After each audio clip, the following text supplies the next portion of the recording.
السلام عليكم ورحمة الله وبركاته. الحمد لله رب العالمين، والعاقبة للمتقين ولا عدوان إلا على الظالمين. ربي اشرح لي صدري ويسر لي أمري واحلل عقدة من لساني يفقه قولي.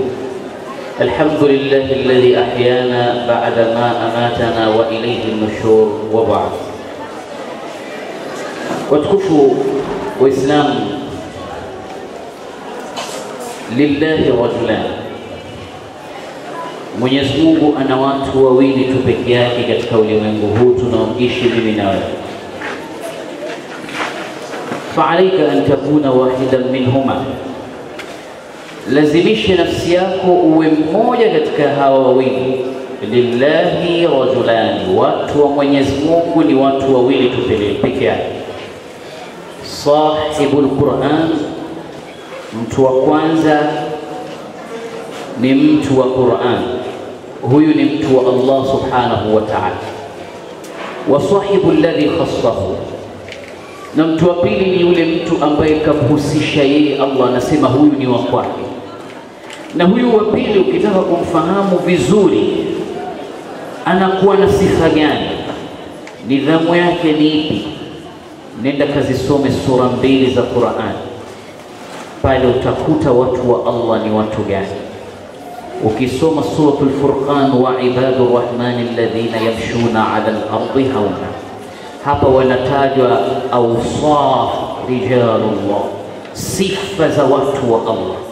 Na ukisoma sadra suratu al-mu'minun, mwanzoni mwa suratul mu'minun, pale utapatana na watu wa Allah subhanahu wa ta'ala ambao nafasi yao ni ya kufuzu kulipokuwa kukubwa sana. Qad yaflaha almu'minuna alladhina hum fi salatihim khashi'un ila akhiri au ila awsat hadhihi al-aya. Kwa hiyo hawa ndio watu wa Mwenyezi Mungu subhanahu wa ta'ala. Sasa sijui wewe kundi lako ni lipi, kwa sababu nikikwambia uisome suratul Furqan, aya hizi nilizozisema wa ibadur rahman, hukuti ndani yake pale anatajwa mtu wa Qur'an. Waja wa Allah hukuti pale katikati yake anatajwa mtu wa Qur'an, lakini kuna aya inasema hivi, walladhina idha dhukiru biayati rabbihim lam yakhiru 'alayha summan wa 'umyana. Huenda wasiwe watu wa Qur'an, lakini wakizisikia aya za Allah zikisomwa hawafumbi macho yao wala masikio yao kusema wasisikilize, la yasma'una, wanakaa kitako wakisikiliza. Wayusituna bi, tena wanazisikiliza kwa uweledi mkubwa. Na tena Mwenyezi Mungu anasema watu waumini, alladhina idha dhukira Allah wajilat qulubuhum wa idha tuliyat alayhim ayatuhu zadatuhum imana wa ala rabbihim yatawakkaluna, ni wale ambao zikisomwa aya za Mwenyezi Mungu au akitajwa Allah, nyoyo zao zinapata hisia.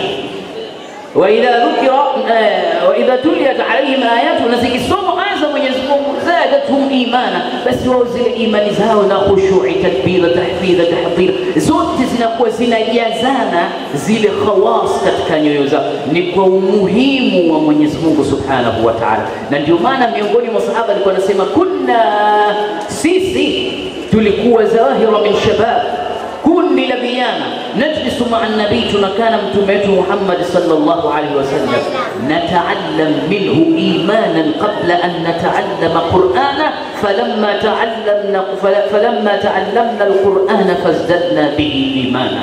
Anasema sisi vijana ilikuwa tunapenda kukaa na mtume, kwanza tunasoma nini maana ya imani peke yake. Tunakuta katika zile arkanul iman, moja katika nguzo za iman, an tu'mina bi kitabillah, sharti ukiamini kitabu cha Mwenyezi Mungu. Kwa hiyo kwanza unasoma ni nini imani, na kwa nini imani, na vipi imani. Halafu baadaye tukisha kuitambua imani ni nini, tunasoma Qur'ani, na Qur'ani inatuzidishia imani. alladhina atainahumul kitaba yatlunahu haqqa tilawatihi ulaika yu'minuna bihi wa man yakfuru bihi fa ulaika humul khasiruna. Wale ambao wanaletewa kitabu cha Allah wakakisoma, hawa ndio wenye imani na kitabu hiko. Na wale watakao kikufuru kitabu hiko, kwa hakika hawa wamekula hasara. Siku moja Mtume aliyekuwauliza wasahaba zake, ayul iman a'jab, hebu niambieni imani ya ajabu ndo ipi? Mtume anauliza sahaba akasema imanul malaika, imani ya ajabu ni imani ya malaika, liannahum la ya'suna Allah shay'a wa yaf'aluna ma yu'marun, hawana maasi wanayomaasi Mungu, wanafanya maagizo wanayoagizwa na Mungu. Hawa ni imani ya ajabu. Mtume akamwambia almalaikatu inda rabbihim falima la yu'minuna bi, malaika wako na Mola wao huko, wanakosa vipi kumwamini Allah? Ayul iman a'jab, hamjaniambia imani ya ajabu ndo ipi? Wakasema imanul anbiya, basi imani za mitume wana imani za maajabu mno. Mtume akasema al-anbiya yuha ilayhim, manabii wanapokea wahi, falima la yu'minuna man auha alayhim, wanakosa vipi kumwamini aliyewapa wahi? Hebu niambieni imani ya ajabu ndo ipi? Hamjanijibu bado. Wakasema imanuna, basi sisi hapa masahaba zako tuna imani za ajabu. Mtume akamwambia ana fikum, mimi mtume wenu niko na nyinyi, falima la tu'minuna bi, mnakosa imani ya kuniamini mimi? Ayul iman a'jab, niambieni imani ya ajabu ndio. Wakasema la tashaifina kulla adhama ya Rasulullah, sisi tushataja matukufu yote, hatujui imani ya ajabu ndio. Mtume akasema al-imanu a'jab, nataka kujua imani ya ajabu.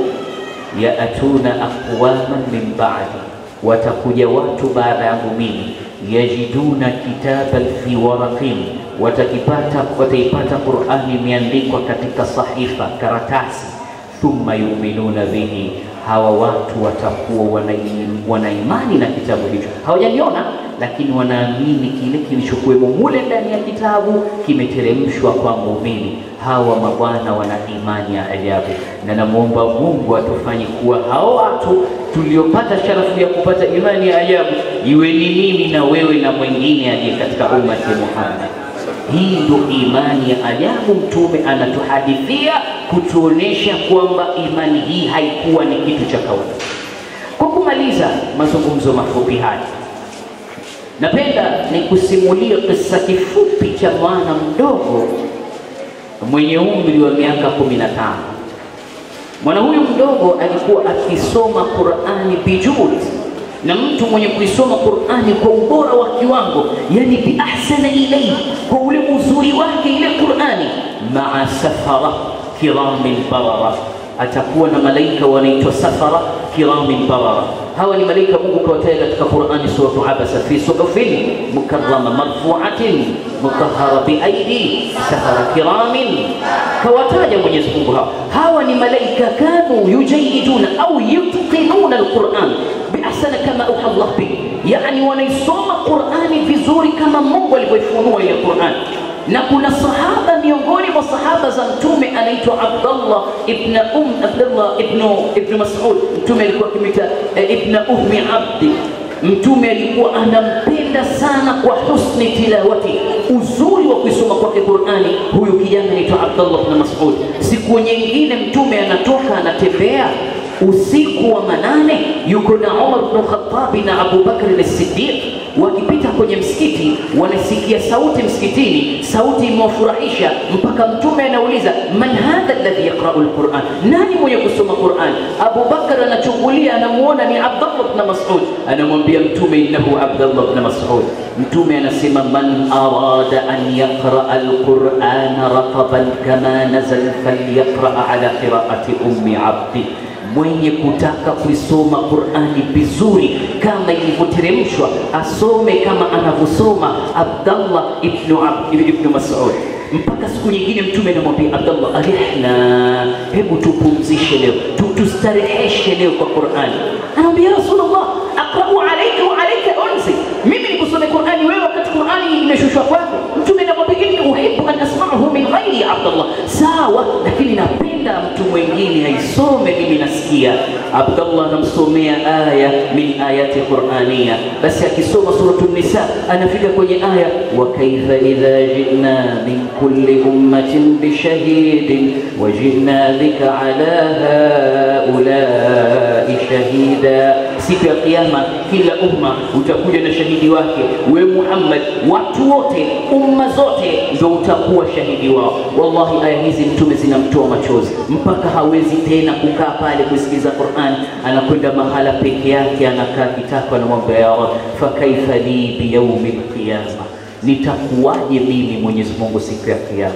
Hii ni kuonyesha kwamba Allah Subhanahu wa Ta'ala amemwandaa mtume wake mahala fulani. Sasa nikutoe hapa na kuzungumzia ule uzuri tu wa mtu mwenye kusoma Qur'ani kwa ubora wa kiwango, na hakukataliwa au hakutezwa nguvu yule mwenye kusoma Qur'ani kwa kuwa anaidodosa. La, mtume anasema wa man qara'a al-Qur'ana wa huwa yatata'u lahu, mwenye kusoma Qur'ani alafu anaidodosa ile Qur'ani, lahu ajran, analipa mara mbili. Ujratul ula bitilawati, ujra namba moja kwa sababu anaisoma, wa ujratul thani li'annahu yatata'ta lahu, na ujra namba mbili kwa sababu anaidodosa ile Qur'an, analipwa. Kwa hiyo hakuachwa mtu katika hayo. Sasa kijana anatembea umri wa miaka 15 katika wakati wa tabi'in, akifika pale katika kasri moja la mtawala dhalim anaitwa Hajjaj ibn Yusuf al-Thaqafi, anamuona huyu kijana, anamwita, anamwambia ila aina turid, wewe kijana unakwenda wapi? Na ukisikia Hajjaj ibn Yusuf al-Thaqafi ni mtawala aliyekuwa anadhulumu watu kwenye ardhi kwa kipindi chake, aliwaua wanachuoni wakubwa sana. Amemuua Anas ibn Malik, sahaba wa mtume. Amemuua Abdullah ibn Zubayr, huyu ni sahaba wa mtume. Amemuua Said ibn Jubair, mwanachuoni mkubwa katika Uislamu. Said ibn Jubair alikuwa hapendi kuishi na wanachuoni huyu bwana Hajjaj ibn Yusuf, lakini katika khairi, miongoni mwa khairi, alikuwa kaihifadhi Qur'ani yote Hajjaj ibn Yusuf al-Thaqafi, na kuua ilikuwa ni kitu anachokipenda. Alikuwa anakaa tu anasema mali ara ruusa an-nas qad ayna'at wa qad dana qiqafuha, naona vichwa vya watu vimewiva sasa hivi, nataka kuvimenya vichwa vya watu, anataka kumenya vichwa. Yani hivyo ulikuwa udhalimu wake huyo bwana. Sasa katika haya anamuuliza kijana, ila aina turid, unakwenda wapi? Kijana anasema ila maktabati hifdhi al-Qur'an, mimi nakwenda katika sehemu iliyohifadhiwa Qur'an. Hajjaj anamuuliza ahfidhta al-Qur'an, umehifadhi Qur'an? Akasema la taqul hafidhta al-Qur'an fa inna alladhi hafidhahu huwa Allah, usiniambie nimehifadhi Qur'an, alihifadhi Qur'an ni Allah, wa inna lahu lahafidhin, Mungu tukahifadhi Qur'an. Hajjaj akamuuliza tena ajma'ta al-Qur'an, hivi umeikusanya Qur'an? Akamwambia la taqul jama'ta al-Qur'an fa inna alladhi jama'ahu huwa khalifatu Abi Bakr as-Siddiq, usiniambie mimi nimeikusanya Qur'an, aliyekusanya Qur'an ni Abu Bakr as-Siddiq. Akamwambia tena atastadharta al-Qur'an, umeibeba Qur'an mgongoni? Akamwambia a'udhu billahi an aj'ala al-Qur'ana baina dhahri, najikinga kwa Mungu Qur'ani kuweka mgongoni mwangu. Akamwambia madha aqulu lak, sasa nikuulize nini wewe kijana? Akamwambia hal la taqula waita al-Qur'an, kuniambia naipitia Qur'an? Akamwambia unaipitia Qur'an? Akamwambia naam. Iqra alayya, nisomee basi hiyo Qur'an. Akamsomea atabinuna bikulli ri'in ayatan ta'abathun wa tattaqiduna masadi'a la'allakum takhludun fa idha batashtum jabbarin fattaqullaha wa ati'un. Yani mnajenga kila kwenye sehemu ya miinuko, mnajenga makasri makubwa na mnadhani yanaishi milele na nyinyi hayo majumba yenu, alafu kila anopita mtu hapa mnamchukua kwa udhalimu wenu. Muogopeni Mungu nyinyi na mumtii Allah. Hajjaj zile aya zikawa nzito kwake, akamwambia atuhadithuni ya ghulam, unanisomea aya ngumu kama hizo? Iqra alayhi ayat at-tabshir, hebu nisomee aya za kunipa hongera. Akamsomea aya za kumpa hongera, idha jaa nasrullahi wal fath wa ra'aita an-nasa yakhrujuna min dinillahi afwaja. Hajjaj akamwambia qif ya ghulam, qala Allah wa ra'aita an-nasa yakhrujuna am yadkhuluna, pindi utakapoona watu wanatoka kwenye dini ya Mwenyezi Mungu makundi kwa makundi. Mungu kasema unatoka unaingia? Akamwambia naam. Wakati wa mtume walikuwa watu wanaingia kwenye dini ya Mwenyezi Mungu makundi kwa makundi. Wakati wa utawala wako wewe dhalim, watu wanatoka kwenye hii dini ya Mwenyezi Mungu makundi kwa makundi. Sasa utengeneze umma wako upate hii aya isomeke, wa ra'aita an-nasa yadkhuluna fi dinillahi afwaj. Hajjaj akasema huyu kijana muondoeni dakika kadhaa, nasubiri nyama zake zikue nimmalize kichwa chake. Alikuwa ni dhalimu mtawala katika hali, lakini Qur'ani yati yawm al-qiyamah shafi'a shafi'an li ashabi, itakuja siku ya kiyama yenye kuwaombea watu wake, itasimama hujjatan ila Allah, hujja bila Allah. Ya rabbi inni ashfa'u lak, limadha? Liannahu qara, huyo alikuwa akisoma Qur'an. Iqra wartaq fa akhiru ayatik au fa akhiru manzilatik ala akhir al-aya tatluha, anasema soma na upande peponi. Kila unaposoma ndio unafika daraja la juu, na ile aya ya mwisho ndio itakuwa markazi yako katika pepo. Ya Rabbi, tufanye ni watu wa Qur'ani. Ya Rabbi, tuinue kwa Qur'ani. Ya Rabbi, usituporomoe kwa Qur'ani. Ya Rabbi, tupe mapenzi ya Qur'ani. Ya Rabbi, tukutanishe na wewe siku ya kiyama, nyuso zetu zimenawirishwa kutokamana na Qur'ani. Wa ila hadha al-qadr aqif, wassalamu alaykum wa rahmatullah.